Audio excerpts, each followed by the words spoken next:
The terrifying story of the feral Appalachian brothers who lured women and did things so horrible you wouldn't want to know. 1901, Missouri Ozarks. A post office ledger that tracked what never came back. 7 letters piled up for a schoolteacher who stepped off the mail wagon in October and vanished before the first snow. Then I found the pattern. 5 women over 8 years, all routed to the same hollow, all gone silent within weeks. A trunk with her initials, buried in their barn. A well capped with fresh planks in December, and letters written in her own hand, begging for help that never left that property. This is how their secret finally surfaced, through ink and absence and one old man who refused to let the books lie.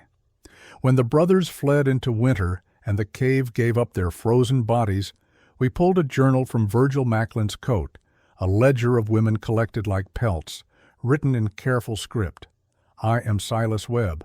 I was 62. I went into that hollow alone because no one else would carry the dead past silence. So when duty asks you to walk toward what others won't name, do you go, or do you let the hollow keep its graves? Tell us where you're watching from, and what time it is there. These stories reach farther than we know. Subscribe to keep their names alive, and make sure predators never hide in silence again. Silas Webb kept the books the way other men kept prayers. Every letter logged, every stamp accounted for, every name written in his careful hand with the date beside it in India ink that would not fade. The Howell County Post Office was a narrow room that smelled of paper and lamp oil, and Silas had run it for 18 years without losing a single piece of mail or failing to notice when something did not add up. He was 62 years old that December of 1901. A thin man with a gray beard and steady hands, and he had learned at Shiloh that chaos killed more men than bullets ever did. So he kept order, he kept records. And on the 14th of December, when he opened the sorting cabinet and saw 7 letters stacked in the unclaimed slot, all addressed to Miss Ada Kern, he felt the old familiar pull of something wrong, demanding to be made right. Ada Kern had been hired by the county school board to teach at a one-room schoolhouse near Piney Hollow. Silas knew this because he had processed her correspondence since September, cheerful letters from her father in St. Louis asking about her journey and her new position, and her replies full of optimism about frontier work and the children she would teach. The last letter from her had been dated October 10th. After that, silence. Her father's letters kept arriving, 1 every week, and now 7 sat unclaimed while snow piled against the post office window and the valley went quiet under winter. Silas pulled the delivery ledger from the shelf beneath the counter and ran his finger down the October entries. October 14th. Ada Kern. 1 trunk. 1 carpet bag. Signed for delivery to Kern, care of Macklin Farm, Piney Hollow Road. He remembered the day clearly because the mail wagon driver, a man named Hooper, had mentioned dropping a young woman at the Macklin property just after dawn. Silas had assumed she would walk the remaining mile to the schoolhouse from there, as the Macklin place sat closest to the main road. But now he turned to the school board minutes, kept in a leather binder on the side table, and found the entry from October 15th. Teacher position still vacant. No applicant has yet arrived. Recommend posting notice in Springfield. He read it twice. Then he closed the binder and stood very still, listening to the stove tick and settle. Ada Kern had signed for delivery to the Macklin farm. The wagon driver had left her there. The school board said she never arrived. And her father in St. Louis kept writing to a daughter who no longer answered. Silas walked to the window and looked out at the empty street. The Macklin brothers, Virgil and Ezra, were known in town only as men who sold pelts and bought flour and paid in exact coin without speaking more than necessary. They lived 5 miles up Piney Hollow Road, no neighbors, within 2 miles in any direction, and came to town perhaps once a month to trade. Polite men, quiet men, the kind who made no trouble and expected none in return. Silas had never thought much about them until now, but now he thought about the distance between their cabin and the schoolhouse, and the fact that a young woman traveling alone would have trusted them to show her the way, and the fact that she had vanished in the space between their door and her destination. He pulled the older ledgers from the archive cabinet and began to work backward through the years. It took him 2 hours, cross-referencing names and dates and delivery addresses, but when he finished, he had written 3 names on a clean sheet of paper. Sarah Dill, 1896, schoolteacher from Kansas City. Mail routed care of Macklin Farm. Correspondence ceased after 2 weeks. Constance Healy, 1898, governess position. Mail routed care of Macklin Farm. Last confirmed letter dated June. Josephine Dale, 1899, traveling nurse. Mail routed care of Macklin Farm. Family inquiry received in October with no resolution noted. And now Ada Kern, 1901, same pattern, same silence.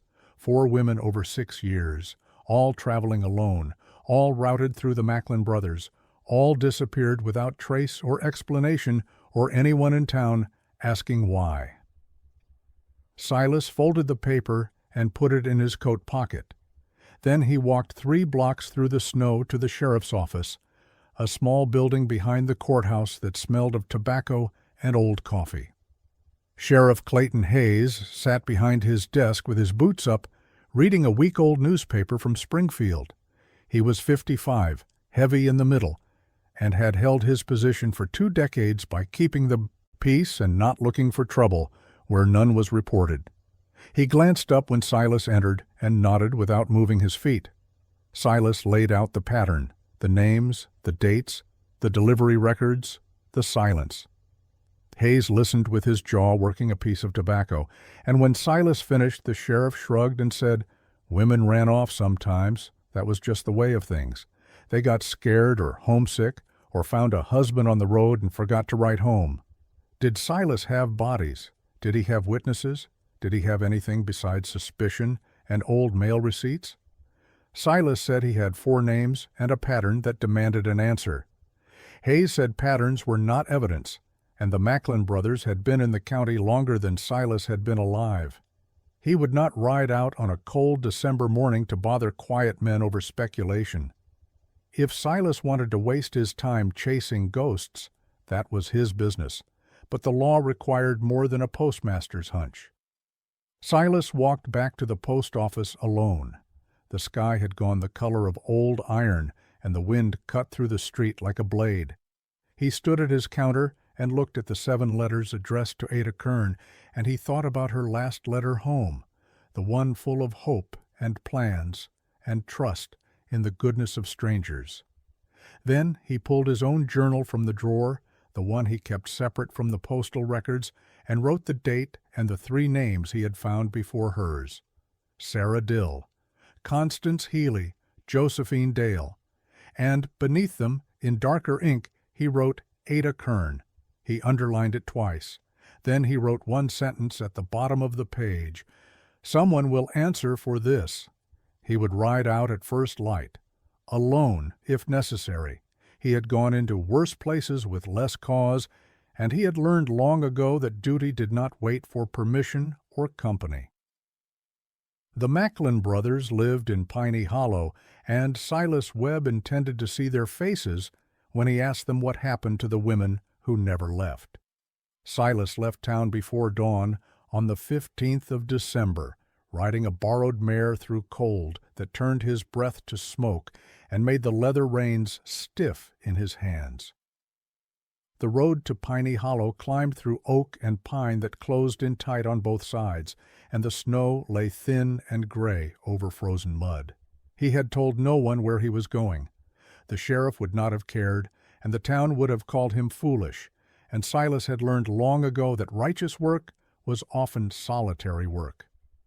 So he rode alone with Ada Kern's last letter folded in his coat pocket and the list of names memorized like a prayer he could not stop saying. The Macklin cabin sat at the end of a lane that branched off the main road and wound through a stand of bare hickory trees. Silas saw the smoke first, rising thin and white from a stone chimney, and then the structure itself came into view, small and dark, and built low to the ground as if trying not to be noticed. A barn stood off to the left, weathered gray with the door half open, and beyond that a line of traps hung from a wooden rack, steel jaws glinting dull in the winter light. The place was neat in the way of men who lived by their own rules and needed no one's approval. No wash on the line, no garden plot, no sign that women had ever lived there or ever would. Silas dismounted and tied the mare to a post near the porch. His boots crunched on frozen ground, and the sound carried in the stillness like a warning.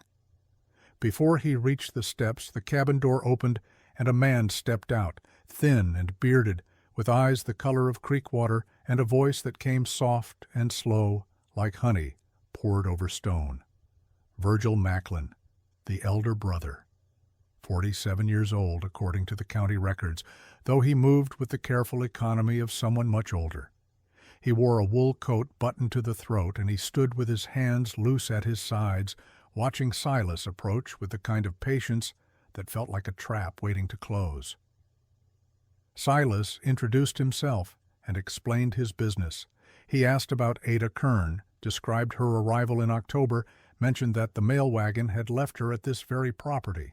Virgil listened without blinking, and when Silas finished, the man shook his head slowly and said he had never seen any schoolteacher, that the driver must be confused or mistaken, that no woman had set foot on Macklin land in the memory of either brother. His voice never rose, his face never changed. He spoke the way a man speaks when he has told the same lie so many times it has become indistinguishable from truth.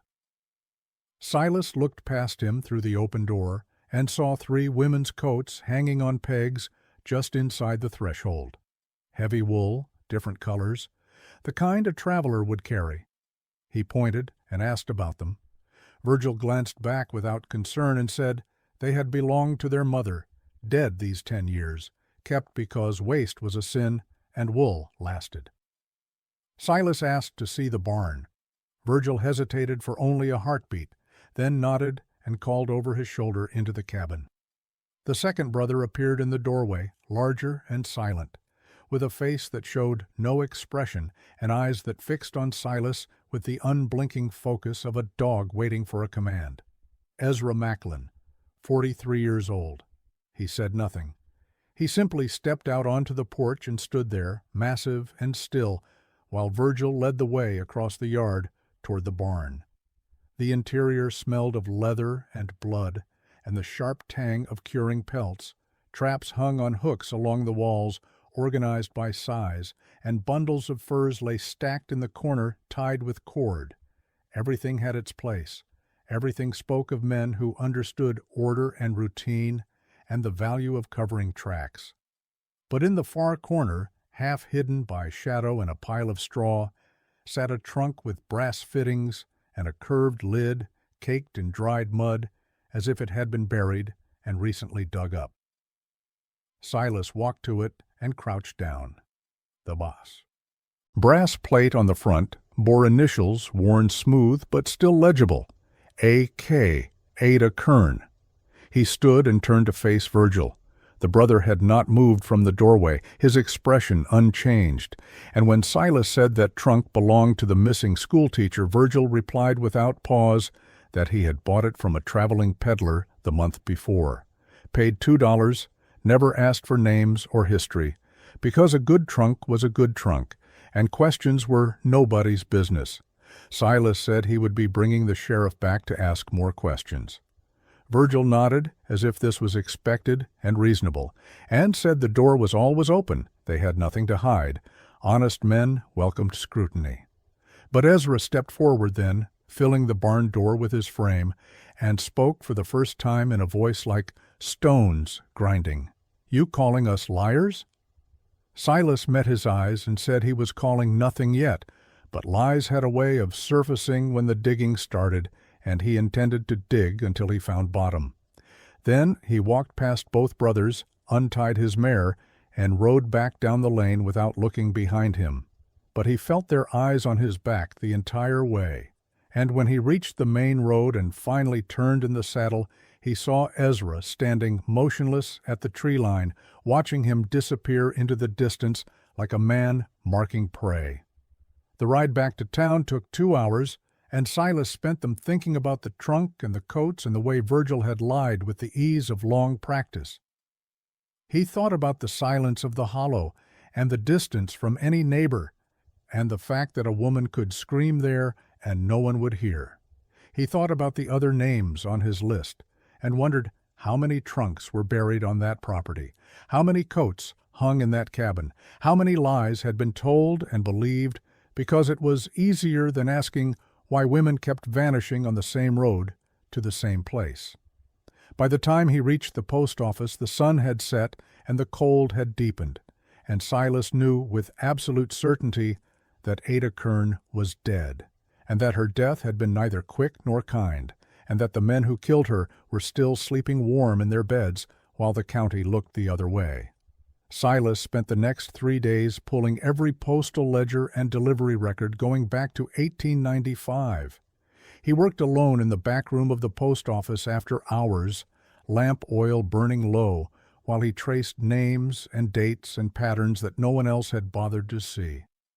The cold settled deep into the valley, and the town went quiet under fresh snow, but Silas barely noticed. He was hunting now, the way he had hunted at Shiloh, when the maps were wrong and the scouts were dead, and the only way forward was to follow the signs that others missed. And the signs were there, clear as blood, on snow once you knew where to look. 5 women, total over 8 years.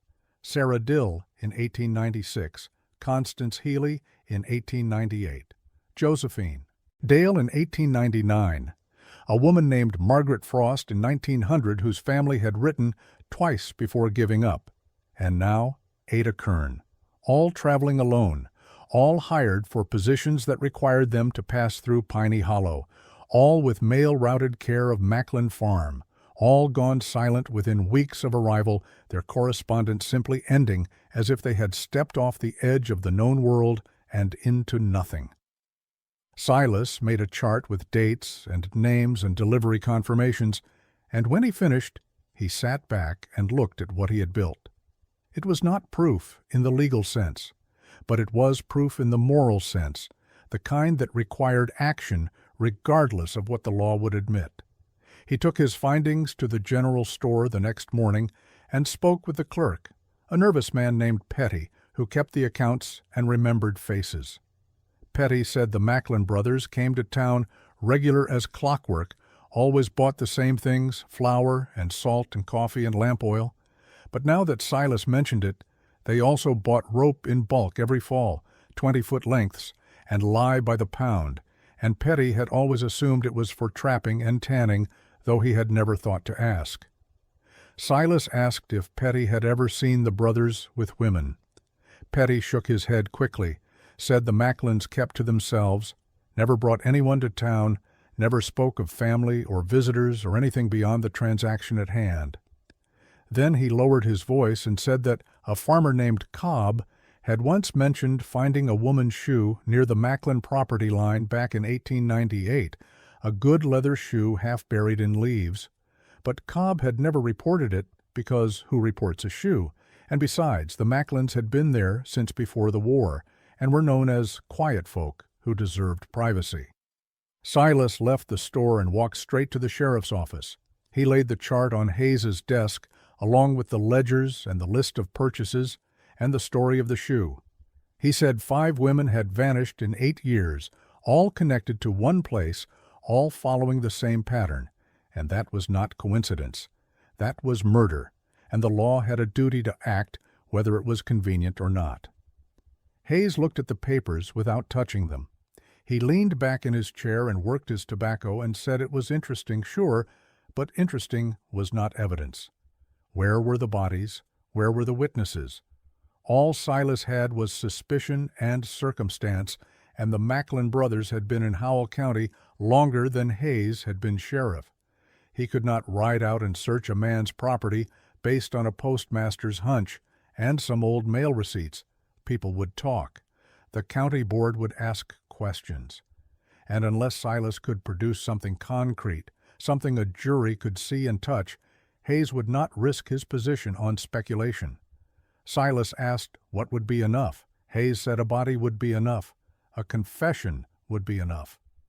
But names on paper and a second-hand story about a shoe would not move the law, and Silas should let it rest before he made trouble for everyone involved. Then Hayes stood and walked Silas to the door and told him to go home and stop stirring things that were better left buried. The conversation was over. The law had spoken, and the law had chosen silence. Silas walked back through town and felt the weight of every eye that looked away, every door that closed as he passed, every whispered conversation that stopped when he came near. The town knew he was asking questions. The town did not want answers. He was a lonely old man, they said, a widower with no children, and too much time to fill, seeing patterns where there were none, and inventing monsters to fight because he missed the war. Let it go.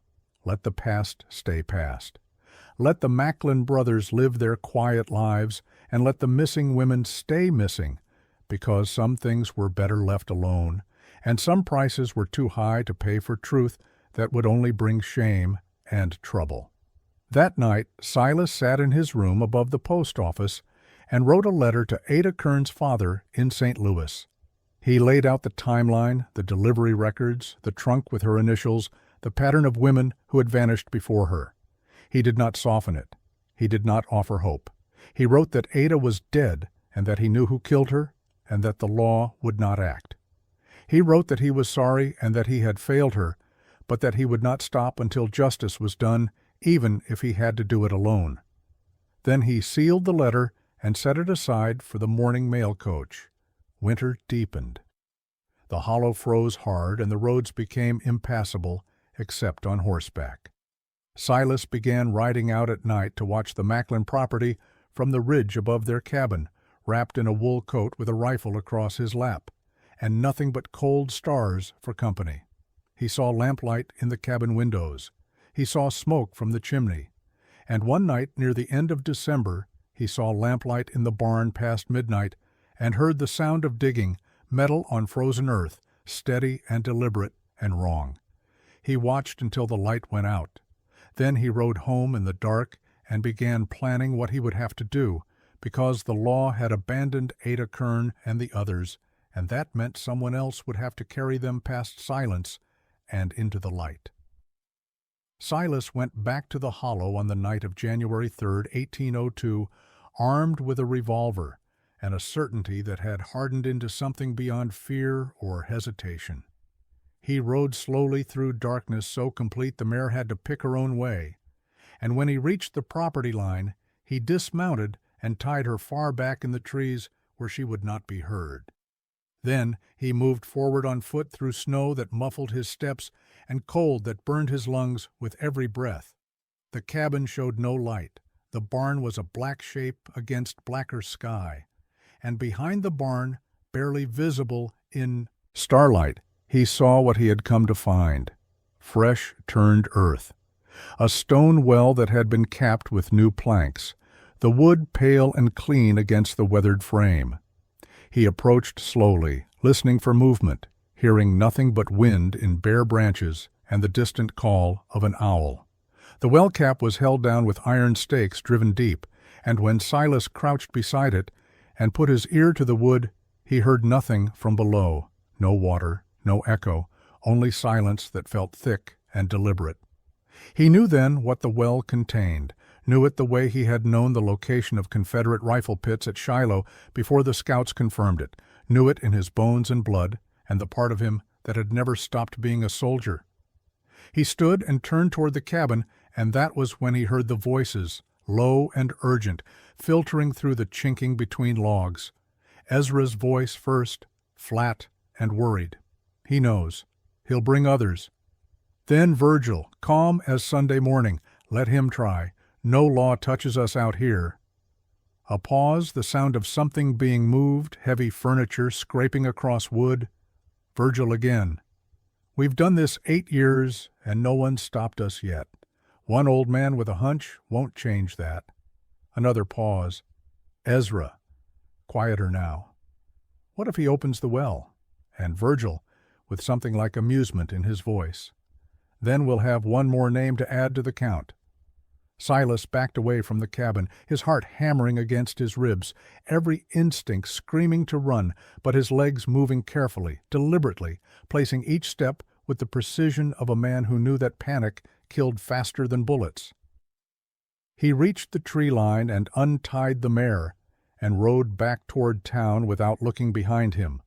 But the brothers' voices followed him through the dark, calm and confident, and certain of their own invulnerability.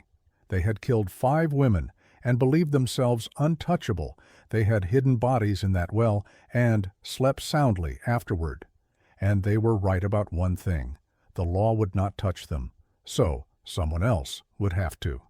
Silas reached town before dawn and went directly to the home of Jacob Marsh, a day laborer who lived in a shack near the lumber mill and who had a reputation for hard work and harder fists. Silas had hired him before for hauling freight and knew him to be a man who did not ask unnecessary questions and did not turn away from ugly work when it needed doing. He woke Jacob by knocking on the door until lamplight showed through the window, and when the younger man appeared rough-faced and suspicious, Silas told him there was a well that needed opening and $5 in it for a strong back and a closed mouth. Jacob looked at him for a long moment, then nodded, and said he would need a crowbar and breakfast first. They ate cold biscuits in silence and rode out together as the sun broke gray over the ridge. They reached the Macklin property an hour later and found it seemingly deserted, no smoke from the chimney, no movement in the yard. Silas dismounted and approached the well with Jacob following close behind, crowbar in hand. The cap came off hard, the stakes driven so deep they had to work each one loose with leverage and sweat. But finally the last piece of wood lifted free, and they looked down into darkness that smelled of lime and rot, and something else, something sweet and terrible, that made Jacob step back and cover his mouth. Silas struck a match and held it over the opening. The flame showed stone walls descending 15 feet, and at the bottom, visible through a layer of white powder, cloth. A woman's dress, rotted and stained, and beneath it the unmistakable shape of human remains. Jacob turned and vomited into the snow. Silas stood motionless, staring down into that shaft, and felt something break loose inside him that had been holding for 40 years, since Shiloh, since the moment he learned that evil was not an abstract concept, but a concrete fact that required concrete action. He replaced the cap carefully and told Jacob to ride for the sheriff and tell him to bring deputies and ropes and a wagon for bodies. Then he waited alone by the well, rifle across his knees, watching the cabin and the tree line and the empty road. Sheriff Hayes arrived 2 hours later with 2 reluctant deputies and an expression that said he had hoped never to make this ride. They opened the well again, and this time Hayes looked down into it himself, and when he straightened, his face had gone the color of old wax. He ordered the well sealed again and said they would need to bring the county coroner and proper equipment, that this was beyond what he could handle in the field. Then he walked to the cabin and hammered on the door and called for Virgil and Ezra Macklin to show themselves. No answer. He tried the latch. The door swung open on an empty room, fireplace cold, no coats on the pegs, no sign of recent occupation. They searched the barn and found it equally abandoned, the trunk gone, every trace of evidence removed, except for the well itself, which was too large to hide and too deep to empty in a single night. Hayes stood in the yard and looked at Silas with something between anger and resignation. He said the brothers had fled, probably the night before, probably warned somehow that their time was up. He would issue warrants and send word to neighboring counties, but the Macklins knew these hills, and they had a full day's head start. Then he looked back at the well and said they would excavate it properly and find out how many bodies were down there and notify the families and do what the law should have done years ago if anyone had been willing to look. But his voice carried no conviction, only weariness, and Silas knew that Hayes understood what they both had learned too late. Evil survived not because it was strong, but because good men found it easier to look away. The warrants went out on January 6, 1802, posted in every county office and rail station within 100 miles. Virgil and Ezra Macklin, wanted for suspicion of murder, armed and dangerous, approach with caution. The descriptions were precise because Silas had provided them, down to the scar on Virgil's left hand, and the way Ezra walked with his shoulders forward like a man perpetually braced for violence. But the brothers had vanished as completely as the women they had killed, and for 3 weeks the only news was silence and false sightings, and the growing certainty that they had escaped into the wilderness where law could not follow. Then, on January 23rd, a trapper named Goss found them in a limestone cave 20 miles north of Piney Hollow, frozen to death in positions that suggested they had died within hours of each other. Goss had been running his trap line when he noticed tracks leading into the cave mouth and followed them thinking they might be bear. Instead, he found 2 men curled against the back wall, covered in frost, their faces blue, and their hands locked into claws. They had fled with nothing but the clothes on their backs and whatever they could carry, and winter had caught them exposed and unprepared, no fire, no supplies, no shelter beyond the stone that had become their tomb. Goss rode straight to the county sheriff and led a party back to the cave that same afternoon. Hayes sent word to Silas by telegram, and Silas rode out with Jacob Marsh to see the bodies before they were moved. The cave was shallow and dark and smelled of limestone and death, and the Macklin brothers lay exactly as Goss had described, frozen in their final moment of consciousness. But what made Silas stop at the cave entrance and feel something like vindication settle cold in his chest was what lay scattered around the bodies. Ada Kern's jewelry, a cameo brooch, and a silver ring that her father later identified from the descriptions in her letters. A bundle of letters tied with string, some written in Ada's hand, others in different script, all addressed to families that would never receive them. And most damning of all, a leather journal that had belonged to Virgil Macklin, filled with entries written in his careful schoolboy hand. Silas opened the journal while Hayes watched over his shoulder and read by lamplight what no man should have to read. Dates and names going back to 1894, 2 years earlier than Silas had traced. 8 women total, not 5. Each entry written like a merchant's inventory, clinical and precise, noting when each woman arrived, how long she lasted, where she was buried. Sarah Dill, age 23, resisted, required restraint, disposed October 1896. Constance Healy, age 19, compliant, lasted 6 weeks, disposed June 1898.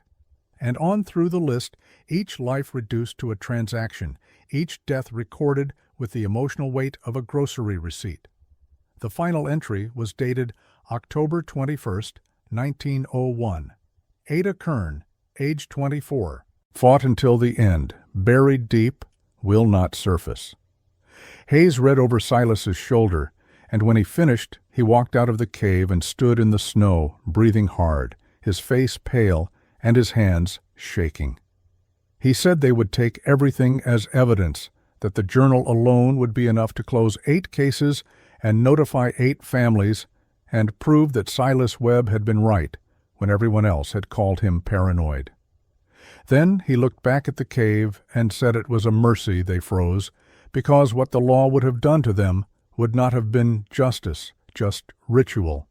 And this way at least the land itself had delivered sentence and carried it out with the kind of efficiency that courts could never match.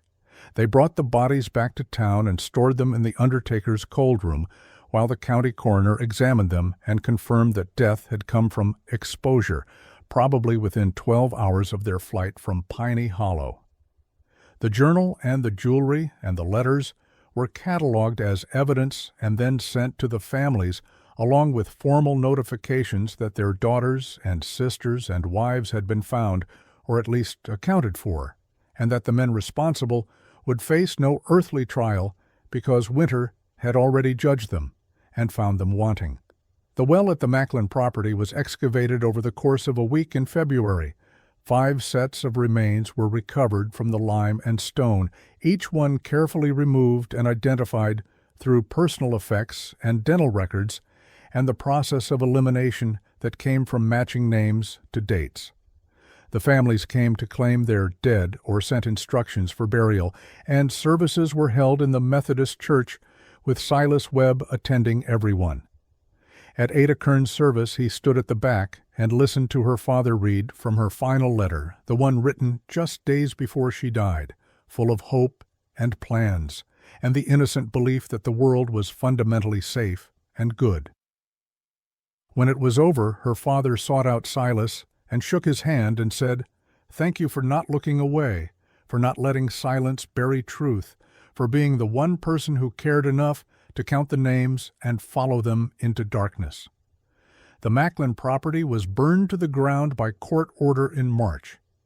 Everything that could be moved was removed first, every trap and tool and stick of furniture, and then the cabin and barn were doused in lamp oil and set ablaze. The county said it was for health reasons, to prevent scavengers and contamination, but everyone knew it was something deeper. It was erasure. It was the only way to cleanse land that had been poisoned by what happened there, to let fire do what law could not, and burn away the memory of 8 women who died alone and afraid and unheard. The hollow is still there, grown over now with sumac and wild grape, and no one builds there or hunts there or speaks of it except in whispers. Silas Webb kept his position as postmaster until his death. In 1911, at the age of 71, he never married. He never spoke publicly about the Macklin case except when duty required it. But he updated his personal journal one final time on the day the property burned, and his entry read simply this: "Case closed, justice served, let the record stand. Evil hides in quiet places, but the land remembers, and someone is always keeping the books."